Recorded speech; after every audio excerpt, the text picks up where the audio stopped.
Linyi ma'am, আজ এই মেয়েটাকে স্যারের রুমে পাঠাবো। আপনি একটু দেখে নিন সব ঠিক আছে কিনা। মিস লিনি ভালোভাবে মেয়েটাকে দেখে নিলেন। তারপর তার সামনে দাঁড়িয়ে থাকা মহিলাকে বললেন, ঠিক আছে। মনে তো হয় স্যারের পছন্দ হবে, তবে আরেকটু সাজিয়ে দাও। না হলে যদি কোনো কারণে স্যারের চুল পরিমাণে অপছন্দ হয়, তাহলে আমাদের কপালে কি আছে আশা করি তুমি বুঝতে পারছো হেনা। হেনা বেশ বুঝতে পেরেছে, তাই ঢোক গিলে বলল, হুম। বলেই আবার মেয়েটাকে হালকা সাজালো। তারপর লিনির কাছ থেকে বিদায় নিয়ে মেয়েটাকে 5 স্টার হোটেলের 155 নম্বর রুমে রেখে আসার সময় বলে এলো, দেখো, স্যারের সাথে টোটালি বেয়াদবি করবা না, উচ্চ স্বরে কথা বলবা না। স্যার যেভাবে যা যা যা করতে চাইবে খবরদার বাধা দেওয়ার চেষ্টা করবা না, নাহলে জীবিত থাকতে পারবা না। স্যারকে কোনোভাবে রাগাবা না, আর যতই ব্যথা পাও না কেন চিৎকার চেঁচামেচি বা স্যারকে আঘাত করবা না। স্যার এগুলো মোটেই পছন্দ করে না। কথাগুলো যাতে মাথায় থাকে। কথাগুলো বলে রুম থেকে চলে গেলেন, আর মেয়েটা বসে বসে ভয়ে কাঁপছে। নাম তার মদৌলি। এত ভয় কাজ করছে তার মনে, তারপরও মনে একটা শান্তি শান্তি ভাব হচ্ছে। স্বপ্নের পুরুষের সাথে একটা রাত কাটাবে বলে কথা ভাবতে তার আনন্দ লাগছে, সাথে খুশি তো আছে। রাত 1:25 দরজার আওয়াজে মাদুলি সোজা হয়ে বসে পড়ে। ঘড়ির দিকে তাকিয়ে বুঝতে পারছে সে 5 ঘন্টা একটানা বসে আছে। তার চোখে তেমন ঘুম নেই। হঠাৎ দরজার আওয়াজে তার মলিন মুখখানি হাসি হাসি হয়ে উঠেছে। মনে হচ্ছে বহু প্রতীক্ষিত কিছু পাওয়ার আশা জেগেছে। তার স্বপ্ন পুরুষ নিশ্চয়ই এসে গেছে। সে ব্যক্তি দরজা খুলছে। সে ভেতরে প্রবেশ করে, তার গায়ের ব্লেজারটা খুলে পাশের সোফায় ছুঁড়ে দেয়। তারপর তার দামি ঘড়িটা খুলে পাশের টেবিলে রেখে ব্র্যান্ডের শার্টের বোতাম খুলতে শুরু করে। তারপর তা খুলে নিচে ফেলে দেয়, আর ধীরে ধীরে খাটে বসে থাকা মাউদলির কাছে যায়। মাউদলি তো লোকটির বডি ফিটনেস দেখে ফিদা। সে তো এক নজরে দেখেছিল লোকটাকে। যা দেখেছে, লোকটা তো তার চেয়েও হট, হ্যান্ডসাম, সুদর্শন, অসাম টাইপের দেখতে। এত সুন্দর যে কোনো ছেলে হয় তা তার জানা ছিল না। দুধে আলতা গায়ের রং, তুর্কি স্টাইলের হেয়ার কাট, আর দাড়ির সাইজ, ওহ, জাস্ট পাগল করার মতো। তার চোখগুলো ডার্ক গ্রিন রঙের, ঠোঁটজোড়া রক্তের মতো লাল, জিম করা বডি।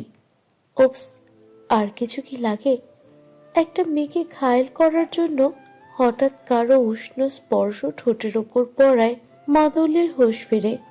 ভাবনায় ডুব থাকতে থাকতে কখন যে লোকটা তার এত কাছে চলে এসেছে ভাবতেই পারেনি। লোকটা কিছুক্ষণ পরে তার ঠোঁট ছেড়ে তার দিকে তাকায়। তার চাহনি বলছে, আজ রাতের জন্য চলবে। তারপর আবার তার ঠোঁট জোড়া দখল করে নেয়। মেতে ওঠে তার নিত্য রাতের চাহিদা মেটাতে। ঠোঁট থেকে গলায় চুমুর বর্ষণ থেকে কামড় একের পর এক দিয়ে চলেছে মাদুলিকে। প্রথমে আনন্দের সাথে গ্রহণ করলেও এখন লোকটার ছোঁয়ার হিংস্রতা প্রকাশ পাচ্ছে, যা মাদুলির কষ্ট বাড়িয়ে দিচ্ছে। বেচারি ব্যথায় কুঁকড়ে যাচ্ছে, কিন্তু একটি আওয়াজও করতে পারছে না। ব্যথা এবার লোকটির পিঠে তার নখের দাগ দিতে শুরু করেছে। লোকটির পিঠ অসংখ্য আঁচড় দিচ্ছে, তবে লোকটির এতে কোনো হেলদোল নেই। সে নিজের কাজে মগ্ন, তার অন্যদিকে তেমন নজর নেই। এবার মাদৌলি অধিক ব্যথায় শব্দ করে বসল। আহ বলে হালকা আর্তনাদ ভরা চিৎকার করে উঠল। তাতেও কাজ হলো না। লোকটি তার প্রতি বিন্দুমাত্র দয়া দেখালো না। একটা সময় লোকটি ক্লান্ত হয়ে পাশে শুয়ে পড়ল। মাদৌলি ভাবছে লোকটি তাকে তার বুকে একটু জায়গা দেবে, কিন্তু এমন কিছুই হয়নি। উল্টো লোকটি বলল, হে ইউ, তোমার নাম জানোনি? কি নাম তোমার? মাউদুলি। মাধুরী। Not bad name. আচ্ছা, তোমার কাজ শেষ, এবার যেতে পারো। আমি ঘুমাবো। টেবিলে 1,00,000 টাকা আছে, ওগুলো তোমার, নিয়ে যেও। আজ অন্য রাতের চাইতে বেশি ভালো ছিল। আমি ইমপ্রেসড, তাই ওগুলো তোমার পুরস্কার। এবার গেট লস্ট, যাও। মাদৌলি উঠে টাকাটা নিল না, তার নিজের টাকার কোনো অভাব নেই। এখানে তো স্বপ্ন পুরুষের সাথে রাত কাটাতে এসেছে। তবে এখন কষ্ট হচ্ছে। লোকটার মনে একটুও দয়া মায়া নেই, কেমন অনুভূতিহীন মানুষ যেন। পাথর, তা না হলে মাঝরাতে তাকে বের করে দেয়। মাদৌলি কিছুক্ষণ ছলছল চোখে লোকটির দিকে তাকিয়ে থেকে উঠে নিজের জামা কাপড়গুলো নিয়ে ওয়াশরুম থেকে পরে আসলো। তারপর আবার লোকটির দিকে কিছুক্ষণ তাকিয়ে চোখের পানি নিয়ে বেরিয়ে গেল। এতক্ষণ চোখ বন্ধ করে থাকলেও এবার চোখ খুলে তাকায় লোকটি। তারপর একটা বাঁকা হাসি দিয়ে বলে ওঠে, বোকা মেয়ে, পাথরের বুকে ফুল ফোটাতে এসেছে। আসলেও বড্ড বোকা তুমি। কি যেন নাম তোমার? ও হ্যাঁ, মাদৌলি। অরিত্রাণ খানের বুকে ফুল ফোটানোর মতো মেয়ে জন্ম নেয়নি এই পৃথিবীতে। সিংহ শিকার করতে পারে, তবে কারো শিকার হয় না। তবুও মেয়েগুলো বৃথা স্বপ্ন নিয়ে আসে। 5 ঘন্টা অপেক্ষা করে আর 2 ঘন্টা কষ্টে কাটায়, তারপর ভাঙা মন নিয়ে চলে যায়। So sad, so sad. Aryan Khan the মশহুর বিজনেসম্যান ইন দ্য ওয়ার্ল্ড। পৃথিবীর বিভিন্ন বড় বড় দেশে তার অধিপতিত্ব রয়েছে। বিশ্বে অনেক বড় বড় ফ্যাশন হাউস রয়েছে তার। সে এক প্রকার বেস্ট ফ্যাশন আইকনদের মধ্যে একজন। মেয়েরা তো আরিয়ান বলতেই ফিদা। কিন্তু তার কাছে মেয়েরা শুধু ভোগের পণ্য ছাড়া কিছু না। আগেরকার যুগের রাজা বাদশাদের হেরেম ছিল, যেখানে অসংখ্য সুন্দরী হাতন মানে মেয়েদের রাখা হতো। ঠিক তেমনি এক সংগ্রহশালা রয়েছে আরিয়ানের। তবে হেরেমে মেয়েদের জোর করে আনা হতো, কিন্তু এখানে ইচ্ছায় আসে। হেরেমে মেয়েদের সব সময় রাখা হতো, আর এখানে এক রাত আরিয়ানের সাথে কাটানোর পর আর রাখা হয় না। এখানের মেয়েরা কেউ টাকার জন্য, কেউ বা আরিয়ানের জন্য আসে, একটা রাত তার সাথে কাটানোর জন্য। তবে বেশিরভাগ মেয়ে তাকে পটাতে আসে, যা অসম্ভব। তা জেনেও শেষ চেষ্টা করতে আসে। আরিয়ান ঠিকই বলে, এরা বড্ড একা। প্রতি রাতে তার জন্য একটি সুন্দরী মেয়ে বরাদ্দ। মাঝে মাঝে আবার দুটিও থাকে, তবে এক মেয়ে দ্বিতীয়বার তার ছোঁয়া পায় না। তার কাছে মেয়েরা ওয়ান টাইম জিনিসের মতো, যা সে সেকেন্ডবার ইউজ করে না। তার প্রচন্ড রাগ আর ভয়ঙ্কর হিংস্র ব্যবহারের কারণে তার আশেপাশে খুব কম মানুষ ঘোরে। প্রয়োজন ছাড়া কেউ কথা বলে না তার সাথে। কম কথাই তার পছন্দ। উগ্র টাইপের স্বভাব। তাকে কখনো কেউ প্রাণ খুলে হাসতে দেখে নাই। মন বলতে যে কিছু হয় তা তার অজানা। তার ধারণা এমন কিছু না, পরিবারের সম্পর্কে পরে জানানো হবে।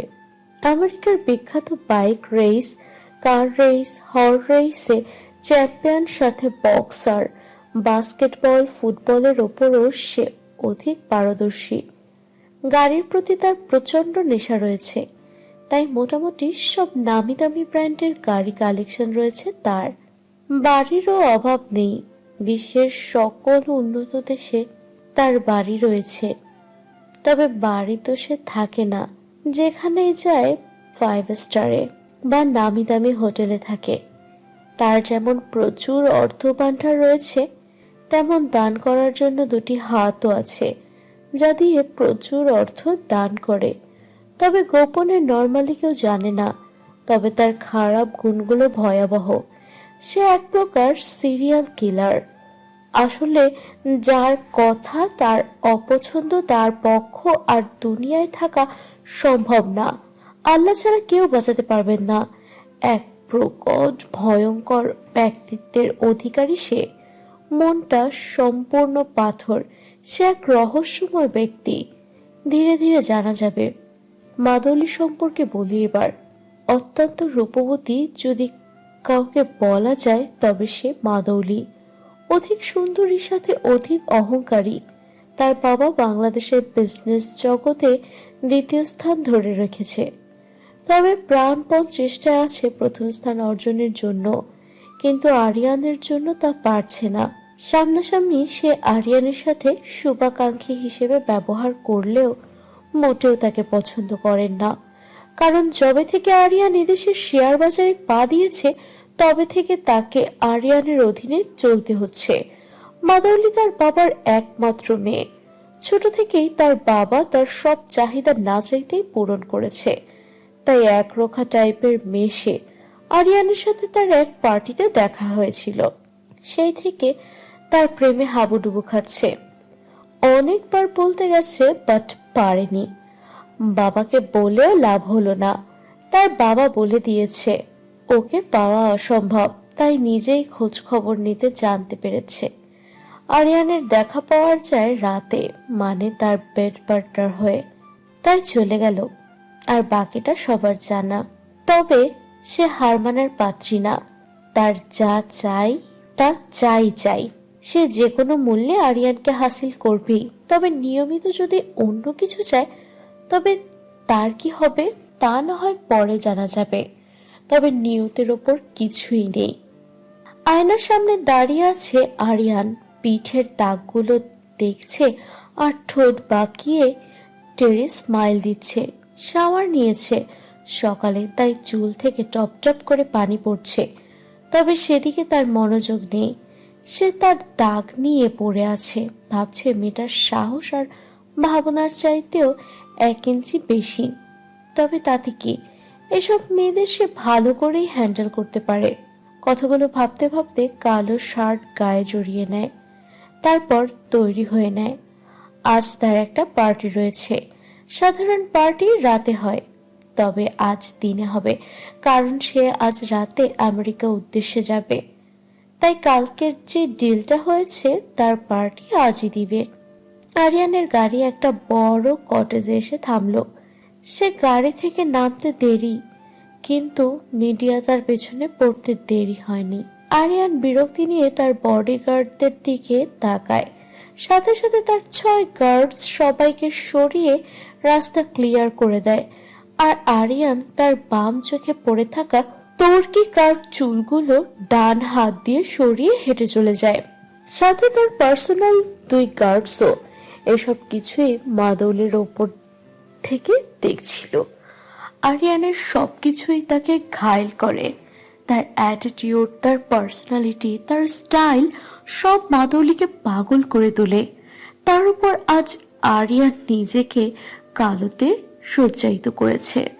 ভেতরে ঢুকতেই মেয়েদের চোখ আটকে যায় তার উপর। সবাই তো এখনই বেহুশ হবে মনে হয়। আরিয়ানকে সবাই স্বাগতম জানায়। তারপর যে যার মতো পার্টি এনজয় করতে শুরু করে। তারা জানে আরিয়ান ভিড় একদম পছন্দ করে না। সে একা থাকতেই পছন্দ করে। আর সবার কাছে আরিয়ানের পছন্দই সব। আরিয়ান শ্যাম্পনের গ্লাস হাতে নিয়ে সামনের সুইমিং পুলের পাশে দাঁড়ায়। এদিকটা এক প্রকার নিরিবিলি। চারিপাশে এই দিনেও লাইটিং এর জন্য রাত মনে হচ্ছে। কেউ বলবে না এখন দুপুর 2টা বাজে। তবে সূর্যের কিরণ পুলের ওপর পড়ছে, এটা বাদে আর কোনোভাবে দিনের বেলা বোঝা মুশকিল। এসব ভাবতে ভাবতে হঠাৎ আরিয়ান কিছুর সাথে ধাক্কা খায়। আসলে আরিয়ান না, ওই কিছুটাই ওর সাথে ধাক্কা খায়। ধাক্কাটা জোরে পড়লেও আরিয়ানের বডির কাছে কিছুই না। কিন্তু কার এত সাহস তাকে ধাক্কা দেয়, এটা ভেবেই আরিয়ানের মাথা গরম। তাই রেগে সামনে তাকাতে তাকাতে বলতে লাগে, Who the hell are you? বলে তাকাতেই সে স্তম্ভিত। অবাক হয়ে তাকিয়ে আছে সামনে থাকা ব্যক্তির দিকে। হ্যাঁ, এক ব্যক্তি তাকে ধাক্কা দিয়েছে। তবে এটা যে শুধু ব্যক্তি তা নয়, রীতিমতো এক মেয়ে, যাকে দেখতে এখন হুরের চাইতেও সুন্দর মনে হচ্ছে না আরিয়ানের কাছে। সে মনে মনে ভাবছে মেয়েরা সুন্দর হয় এটা তার জানা আছে। এ নিয়ে তো কম মেয়ের সাথে রাত কাটায়নি সে।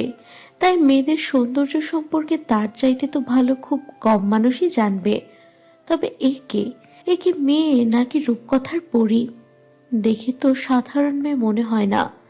তবে কি তার মতো ভয়ঙ্কর প্রাণীকে জব্দ করতে এবার হুড়পড়ি এলো? ব্যাপারটা ভাববার বিষয়। তবে এখন সে ভাবতে পারছে না। সে তো তার সামনে আগত হুড়পড়িকে দেখতে ব্যস্ত। গাঢ় লাল কালোর গায়ের রং, মনে হচ্ছে চোখগুলোতে হালকা আকাশি আর গাঢ় নীলের মিক্সরনের দুটি জ্যোতি রয়েছে। কি অসাধারণ চোখ, যা পৃথিবীতে খুব রেয়ার। খুব কম মানুষেরই এমন চোখ হয়, তবে আরিয়ানে প্রথম দেখেছে এমন চোখ। চোখের পাপড়িগুলো প্রচুর ঘন, মনে হবে আলাদা আইল্যাশ লাগিয়েছে। চোখা নাক, লাল টকটকে দুটো ঠোঁট, গাল দুটি নাকের গুঁড়ো আর জামের নিচে স্ট্রবেরির মতো লাল। সাদা সিল্কের জামার সাথে সাদা জর্জেট হিজাব।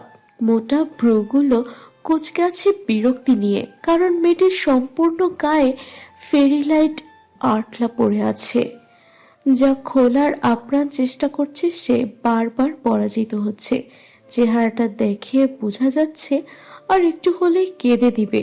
মুখশ্রী লাল আভায় আবৃত হয়ে আছে, তার উপর ফেরি লাইটের কারণে মনে হচ্ছে হিরে ঝরছে গা থেকে।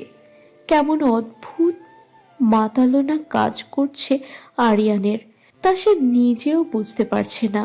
মেয়েটার কথায় আরিয়ান তার ভাবনার জগৎ থেকে বেরিয়ে আসে। এই যে পোলা, একটু খুলতে সাহায্য করেন। কি হাবার মতো তাকিয়ে আছেন? তো আছিনি। আরিয়ান তো অবাক, তাও নিজের ওপর, কারণ সে তো কখনো কোনো মেয়েকে এত গবেষণা করে দেখার মানুষ না। তাহলে এই মেয়ের থেকে চোখ কেন সরাতে পারছে না? কেন? ওয়াই? হাউ? কিউ? ক্যাসে? কিছুই তার মাথায় ঢুকছে না। কিভাবে ঢুকবে তার সমস্ত জুড়ে মেয়েটার চিন্তা ঘুরছে।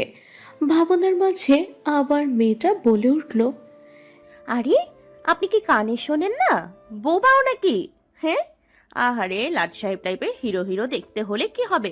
বেচারা বোবার সাথে বয়রাও ভাবা যায়। আল্লাহ কখন কারে কি করে কে জানে। হ্যাঁ। মেয়েটার হাত নাচানাচি দেখে আরিয়ানের রাগ হওয়ার কথা, তবে কেন যে তার রাগ উঠছে না তা তার অজানা। এবার সে নিজের উপরে বিরক্ত, কারণ তার এখনকার কার্যকলাপ তার আসল ক্যারেক্টারের সাথে যায় না, যেখানে কেউ তার সাথে ভয়ে কথা বলতে চায় না। আর এত যা মুখে আসছে তাই বলছে, আর অবাক করা ব্যাপার, ও কিছুই বলছে না মেয়েটাকে। না, এবার বলতে হবে। What rubbish, who are you? You know who am I? ওরে আল্লাহ, বেটা বোবা না? এই তাহলে আপনি না আমারে আপনি বলুন না, তুই কমু। আচ্ছা বজ্জাত লোক তো তুই। একটা মেয়ে তোর কাছে হেল্প চাইছে আর তুই বোবা সেজে বসে আছস। তোরে তো পরে দেখে নিমু, আগে আমারে এগুলো থেকে ছাড়া। আর কি যেন বলছিলি, আমি তোরে চিনি কিনা? আরে আমি তোরে কেন চিনতে যামু? বরং তুই আমারে চিন। আমি আমি ওয়াসেনাত জাহান হায়াত। ওয়েডিং প্ল্যান বুঝতে পারছেন? এবার খুলতে সাহায্য করুন তাড়াতাড়ি। আর আম সরি, তুই বলছি, আসলে রাগ উঠলে মাথা ঠিক থাকে না। আর তুই জানোস আমি টানা 1 ঘন্টা এখানে আটকা পড়ে আছি। আধা ঘন্টা তো তোর মানে সরি, আবার তুই বলে ফেলেছি। আপনাকে হেল্পের জন্য বলছি, কিন্তু আপনি তো ভাবনার দুনিয়ায় আছেন, তো আছেনই। আচ্ছা সব বাদ দেন, আমার এগুলো খোলেন প্লিজ। বলেই বলে ওঠে আরিয়ান, জাস্ট হতভাগ। এটা কেমন মেয়ে রে বাবা? পাগল না তো?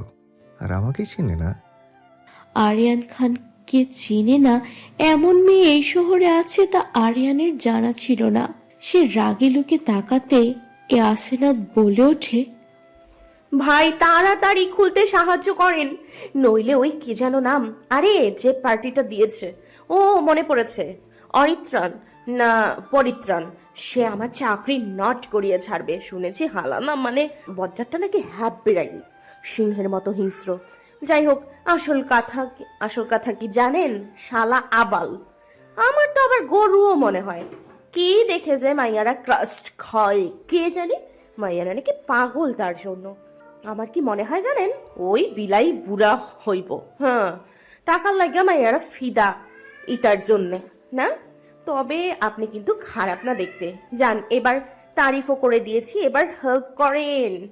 আরিয়ান এবার কিছু বলার ভাষা খুঁজে পাচ্ছে না। নিজের অজান্তেই সে ওয়াসেনাথকে কোমরে হাত দিয়ে টেনে তার কাছে নিয়ে আসে। ওয়াসেনাথ এবার ভয় পেয়ে যায়, তাই ছাড়াতে চায়, তবে পারে না। কিছু বলতে যাবে, তাকে বলতে না দিয়ে তার নরম ঠোঁটে আঙুল দিয়ে চুপ করে গড়িয়ে বলে, তুমি কি অরিত্রানকে দেখেছো কখনো? সে কিন্তু সত্যি সিংহের মতো। ভাবো যদি তোমার কথাগুলো শুনে কি হবে। এই আ এই আপনি এমন করছেন কেন? দূরে যান। আর ওই পরিত্রাণকে আমি ভয় পাই না। দূরে যাব কেন? আমি তো তোমাকে হেল্প করছি। সো এখানে এভাবে দাঁড়াও, একদম মুচড়ামুচড়ি করবা না। ওয়াসিনাতের আর কথা বেরোলো না, তাই ঠোঁটে আঙুল দিয়ে দাঁড়িয়ে থাকে। আরিয়ান তারগুলো খুলছে আর ওয়াসিনাতকে দেখছে। ওয়াসিনাতের অবস্থা দেখে কেন যেন তার খুব হাসি পাচ্ছে, তারপরও তা চেপে রেখেছে। এভাবে আরো দুজন দেখছে, একজন অবাক হচ্ছে আর একজন হিংস্র হায়নার মতো ফুলছে। রিমন আরিয়ানের এই রূপ দেখে রীতিমতো শিহরিত, বিমোহিত। সে অবাক চরমভাবে। আজ 10 বছরের বন্ধুত্বে সে আজ নতুন আরিয়ানকে নিজের সামনে দেখছে। প্রথম থেকে সব দেখছে সে। কোথায় ভেবেছে এই মেয়ের বকবক শুনে তাকে আরিয়ান শুট করবে, তা না করে চুপ তো ছিল, তার উপর হালকা পাতলা রোমান্সও করছে, আবার সাহায্য করছে। ভাবা যায় যে ছেলে রাতে বেড পার্টনার ছাড়া কখনো মেয়েদের দিকে তাকায় না, সে কিনা না। আর ভাবতে পারছে না রিমন, তার মাথা হ্যাং লাগছে। তাহলে কি তার হিংস্র, ভয়ঙ্কর, দয়ামায়াবিহীন বন্ধুর জীবনে নতুন সূর্যের উদয় হবে, নাকি কালো মেঘে ঢাকা থাকবে? লাস্ট একটা তার ওয়াসিনাতকে পেঁচিয়ে রেখেছে, তাও তার কোমরে। আরিয়ান তারটা খুলতে ওয়াসিনাতকে নিজের আরো কাছে টেনে আনে, যা দেখে ওয়াসিনাত আবার চিৎকার করে ওঠে। এই আপনি আবার আমার কাছে আসছেন? দূরে যান। মেয়ে দেখলে ইটিস পিটিস করতে মন চায় না, যত সব। ছাই। এই, তোমাকে আমি কম কথা বলতে বলেছি না? আমি বেশি কথা একদম পছন্দ করি না। চুপ থাকলেও তোমাকে আমি এভাবে ধরে রাখবো, আর চিৎকার করলেও আমি এভাবে ধরে রাখবো। সো চুপ থাকাটা বেটার। আর তা না করলে আমি তোমাকে এখনই ফুলে ফেলে দেব। আশা করি বুঝতে পেরেছো। আচ্ছা আচ্ছা, চুপ থাকবো। এবার কোমর ঝাড়ের ব্যথা লাগছে। ওয়াসিনাতের কথায় এবার আরিয়ানের কোমরটা হালকা ছেড়ে ওর সামনে হাঁটু গেড়ে বসে। তারপর ওয়াসিনাতের কোমর থেকে ফেরি লাইটের তারটা খুলতে শুরু করে। তার খোলা শেষ হলে দাঁড়িয়ে যায় আর ভাবে, একটা মেয়ের কোমরও কি করে এত আকর্ষণ হতে পারে, যেখানে মেয়েরা ওয়েস্টার্ন ড্রেস পরে, তাদের ফিগার দেখিয়ে তাকে ঘায়েল করতে চায়, যেখানে তাদের ছুঁয়েও সে আকৃষ্ট হয় না, যেখানে এই মেয়ের সামান্য কোমরের ছোঁয়ায় সে ঘায়েল। ব্যাপারটা আসলেই ভাববার বিষয়। তাকে এত গভীর ভাবনায় ওয়াসিনাত রাখতে চায় না, তাই তো বলে ওঠে, হাবার মতো তাকিয়ে আছেন কেন? তারগুলো গোছাতে সাহায্য করেন। আরিয়ানের এবার মাথা ঘুরাবে ভাব। এই মেয়ে কি তাকে দেখে একটুও ভয় পাচ্ছে না? কেন রূপ তোর আরিয়ানের কাছে নেই? কি হচ্ছে তার সাথে কিছুই বুঝতে পারছে না। নিজের এত পরিবর্তন দেখে সে নিজেই হতভাগ। প্রথম দেখায় কোনো মেয়ে কারকে এত পরিবর্তন করতে পারে তা তার জানা ছিল না। তার তো জানা আছে মেয়েরা বহুরূপী, তাহলে কি এটাও একটা রূপ? হতেই পারে মেয়েরা পারে না এমন কিছুই নেই, হতে পারে তাকে ফাঁসাতে চাইছে নিজের রূপ দিয়ে। কিন্তু আরিয়ান ফাঁসবে না, তাই কিছু কড়া কথা শোনাবে বলে রেডি হয়েছে, বাট বলতে পারে নাই। তার আগেই ওয়াসিনাত বলে বসে, থাক, আপনাকে আর সাহায্য করতে হবে না। আমি সব গুছিয়ে ফেলেছি। যা করেছেন তার জন্য এক বালতি থাঙ্কু। আমি যাই, অনেক কাজ আছে। ওই পরিত্রাণের পার্টি বলে কথা, কাজ শেষ হলেও থাকি। ওটা পরিত্রাণ না, অরিত্রাণ হবে। ওরে চান্দু, আপনার নাম তো আর ভ্যাঙ্গাই নাই, তাইলে আপনার এত লাগে কে? হ্যাঁ, ওই পোলারে তো আমি পরিত্রাণী ডাকমু। দেখি কার বাপের কি। আরে আপনি তো জানেন না কেন ওনার নাম পরিত্রাণ দিছি। আমার বান্ধবী সারাদিন কানের কাছে হালার নামে পক পক পক পক করে, সবই দেখাতে চায়। কিন্তু আমিও কম না, দেখবো না মানে দেখবো না, এসব আবাল সাবাল রে আমি দেখি না। আচ্ছা আমি যাই, হ্যাঁ। ওই আবার শালার কাছে এইগুলো বললেন না, হ্যাঁ। চাকরি যাইবো গা আমার। শেষ আর কি লাগে। আরিয়ান শেষ হয়ে নিজেই পরিত্রাণ হয়ে গেছে। এত সুন্দর হাসি হয়। বুকে হাত দিয়ে পাশের ফাঁকা চৌকায় বসে পড়ে আর ওয়াসিনাতের যাওয়ার পানে তাকিয়ে থাকে এবং মনে মনে ভাবে মেয়েটা কি আসলেই এত সুন্দরী, নাকি তার কাছেই এমন মনে হচ্ছে। দেখে মনে হয় আল্লাহ স্পেশালি তৈরি করেছে মেয়েটাকে। মেয়েটার কথাগুলো শুনলেই পেট ফেটে হাসি পায়। তার উপর আবার আরিয়ানের নতুন নাম দিয়েছে পরিত্রাণ। কথাটা ভেবেই হালকা হাসলো আরিয়ান। তার এমন হাসি দেখে আকাশ থেকে পড়ল রিমন। অনেক আগেই আরিত্রাণের পাশে বসে বসে পড়ে, তবে আরিত্রাণ ভাবনার জগতে এতই বিজি, তার চারপাশে কি হচ্ছে তার কোনো খবরই নাই। রিমন এত সময় ধরে সব খেয়াল করছিল, এবার বলে উঠল, কিরে, কার কথা ভাবা হচ্ছে? ফেরি পরীর কথা। মেয়েটা অনেক বাঁচাল। তাই নাকি? মেয়েটা কিন্তু অনেক সুন্দর, তাই না? অনেক। পাশে তাকাতেই একটু অবাক হয়। নিজেকে সামলিয়ে বলে ওঠে, তুই এখানে কখন এলি? তুই যখন সুন্দরীর ভাবনায় বিভোর ছিলি। What rubbish! বেশি কথা বলা বন্ধ কর। না, আমি এমনিতেই বলছিলাম আর কি। আচ্ছা, আজ তো তোর আমেরিকায় যাওয়ার কথা। প্রাইভেট বিমান রেডি আছে। তুই কখন বের হবি পার্টি থেকে? ক্যান্সেল। হোয়াট? মানে কি? আমার মনে হয় তুমি ইংলিশ বুঝতে পারছো।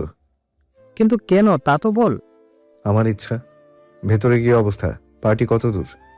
জানি না, তোর পিছনে পিছনে যে আসলাম আর তো যাই নাই। এই কি বিড়বিড় করছো? বলছিলাম কি, মেয়েটা সুন্দর না? তুই আবার? ভাবছিলাম প্রপোজ করমু, কি বলস? আরিত্রাণ কিছু বলছে না, সে রাগে ফুলছে। তাই রিমন এবার বলে উঠল, আচ্ছা যা, করুম না। তোর কি মেয়েটারে বেশি পছন্দ হয়েছে? আমাকে বল, আজই তোর বেড পার্টনার বানাবো। রিমন, বেশি হচ্ছে কিন্তু। Sorry bro. আরিত্রাণ আর কিছু না বলে ভেতরে চলে গেল। রিমন তার যাওয়ার দিকে তাকিয়ে তাকিয়ে কি যেন ভাবল। তারপরও মিষ্টি মিষ্টি হাসতে হাসতে তার পিছনে পিছনে যেতে লাগলো। ভেতরে গিয়ে কিছু লোকের সাথে কথা বলে আবার বসে বসে শ্যাম্পেনের গ্লাস হাতে নিয়ে কিছুক্ষণ পরে মাদৌলি তার পাশে এসে বসে। সব মেয়েরা তাদের দিকে তাকিয়ে আছে, কারণ কারো এখনো পর্যন্ত সাহস হয় নাই আরিত্রাণের পাশে বসার। তবে মাদৌলিকে যে সবার থেকে সুন্দর আর আকর্ষণীয় লাগছে এটা সবার জানা আছে। প্রথমে সে লাল রঙের জামা পরলেও পরে আরিত্রাণের সাথে মিলিয়ে কালো রঙের হাঁটুর উপরে একটি ওয়েস্টার্ন ড্রেস পরেছে। সবার দৃষ্টি তার দিকে থাকলেও আরিত্রাণ তো তার দিকে ফিরেও তাকায় না। পাশে বসে থাকলেও বলে ওঠে, হ্যালো। আরিত্রাণ একবার ভুরু কুঁচকে তাকিয়ে আবার সামনে তাকায়, যেন সে কিছুই শুনতে পায়নি। তার এমন ভাব দেখে মাদলির প্রচুর রাগ হলো। তাও নিজের রাগ দমন করে আবার বলে উঠল, আমাকে চিনতে পারছেন অরিত্রাণ? আরিত্রাণ নিজের নামের মুখে শুনে প্রচুর রেগে যায়। ওয়াসেনাথ নামের মেয়েটাও তো তার নাম নিয়ে কথা বলেছে, তখনও তো এত রাগ লাগে নাই। তবে এখন কেন এত রাগ লাগছে ভেবে পাচ্ছে না সে। তবুও কথা বলছে না, কারণ তার এখন কথা বলতে ইচ্ছে করছে না। মাদৌলি মনে হয় আজ শপথ করেছে আরিত্রাণের সাথে কথা বলবেই। তাই আবার বলে ওঠে, জানেন, কাল আমার আর ঘুম হয়নি, শুধু আপনার কথা মনে পড়েছে। আপনার স্পর্শগুলো আমাকে রাতে আর ঘুমাতে দেয় নাই। আপনারও কি আমার হরিতরান খান পতি তাদের কথা মনে রাখে না। যেখানকার জিনিস সেখানেই ভুলে যায়। So I don't know who are you. ওয়াসেনাথ তো রাগে ফেটে যাচ্ছে। তাকে পতিতা বলেছে? ভাবতে তার সবকিছু ভেঙে গুড়িয়ে দিতে ইচ্ছে করছে। তবুও নিজের রাগ কন্ট্রোল করে সামনের টেবিলে ভুল করে রেখে যাওয়া মোবাইলটা হাতে নিয়ে আরিত্রাণের পিছু পিছু যায়। তার শুধু একটাই চিন্তা, যে করেই হোক আরিত্রাণকে নিজের করা। আরিত্রাণের এখন কিছু ভালো লাগছে না। তার মন এবং মস্তিষ্ক জুড়ে ওই একটা মেয়েরই বসবাস, কিন্তু কেন তা তার জানা নেই। তার উপর এই মেয়ের পালতু কথা। তার মন চেয়েছে ঠাটিয়ে কয়েকটা চর বসিয়ে দিতে। তবে এখন তার মুড প্রচণ্ড খারাপ, তাই এর সাথে কথা বলতে চাচ্ছে না। তাই নিজে থেকে চলে এসেছে। হঠাৎ কিছুর সাথে তার বুক ধাক্কা খায়। এমনিতেই তার মেজাজ খারাপ, তার উপর আবার ধাক্কা আর নিতে পারে না। সামনে থাকা ব্যক্তিকে টেনে ঠাস করে চড় বসিয়ে দেয়। তারপরও কিছু বলতে নিবে, তখনই সামনের ব্যক্তিকে দেখে আরিত্রাণ থমকে দাঁড়ায়, কারণ সামনে আর কেউ না, ওয়াসিনাত গালে হাত দিয়ে তার নীলাভ চোখের ছলছল পানি নিয়ে দাঁড়িয়ে আছে।